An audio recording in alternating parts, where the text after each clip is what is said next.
Pour convaincre, il y a peut-être un outil qui surpasse tous les autres, c'est vous-même.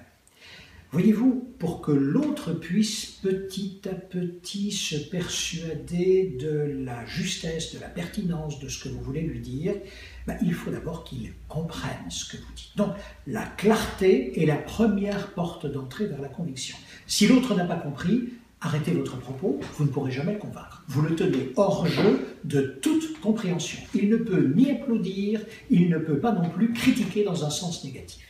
Donc, soyez clair. Premier point. Deuxième point, montrez-vous convaincu.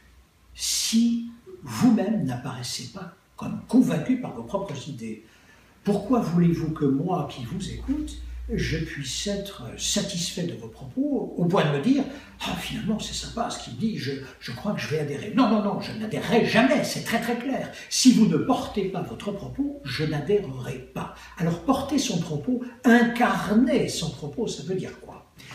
Je vais revenir ici sur quelque chose de vraiment fondamental que nous avons effleuré dans un autre propos d'une autre vidéo. Autorisez-vous à être vous-même. Autorisez-vous à être là, face aux autres, avec vos défauts et avec vos qualités. Regardez, je suis en face de vous, avez-vous l'impression que je joue? Avez-vous l'impression que je joue un rôle? Pas du tout. Vous voyez mes mains aller là où ma nature les appelle. Je ne joue pas avec mes mains. Je ne vais pas dire, oh là là, il va falloir que je monte la main à droite, il va falloir que je la mette ici. Non, pas du tout. On la laisse aller telle que ma nature se trouve. Et mes mains viennent se mettre naturellement, tel que je suis en tous les cas, au service des idées que je promeux. À partir de là, vous qui regardez, que voyez-vous? Simplement un cinéma global. Vous voyez des mimiques, vous voyez des mains qui s'agitent, vous voyez une verticalité, vous voyez un propos qui se construit petit à petit, et vous voyez finalement une personne. Ah, c'est ça qui est important. Une personne qui vous apparaît comme comment? Comme étant sincère. Qu'est-ce que la sincérité? J'espère que vous êtes déjà allé à Épidore, ou que vous irez à Épidore. C'est pratiquement l'hémicycle grec le mieux conservé aujourd'hui dans le monde antique, en Grèce. Et là, les Grecs, il y a plus de 2000 ans, avaient le même problème que vous aurez dans quelques minutes ou dans quelques instants quand vous prendrez la parole. Il se trouve au milieu de l'hémicycle, le premier spectateur est à droite, le deuxième est là, et il y en a 6000 là-bas devant eux. Et la question qui se pose à eux, comment les convaincre? Voici comment ils répondaient à cette question-là.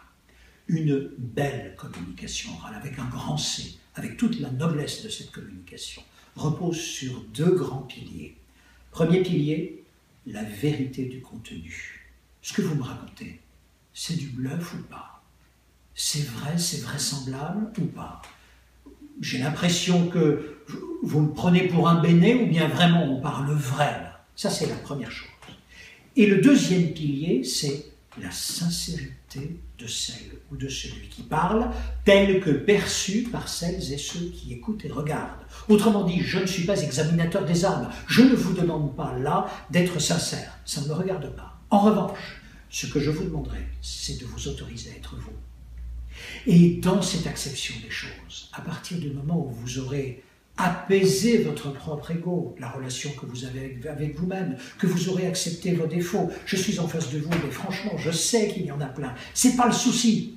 Si avec vous, là, maintenant, je suis tel que je suis, et que je parviens avec un tout petit peu de technique à vous dire, restez ce que vous êtes. Mettez tout ce que vous êtes au service de votre idée, ça veut dire incarnez-la. À partir de là, j'aurai peut-être réussi à vous emmener là où je souhaite vous convaincre, tout en vous laissant la liberté de retourner sur vos convictions antérieures. Mais nous aurons déjà ensemble fait un bout de chemin et vous serez reparti là où vous êtes. Cela s'appelle comment? Faire bouger les lignes. À partir du moment où vous serez venu voir, on pourra ensemble peut-être commencer à s'y croire.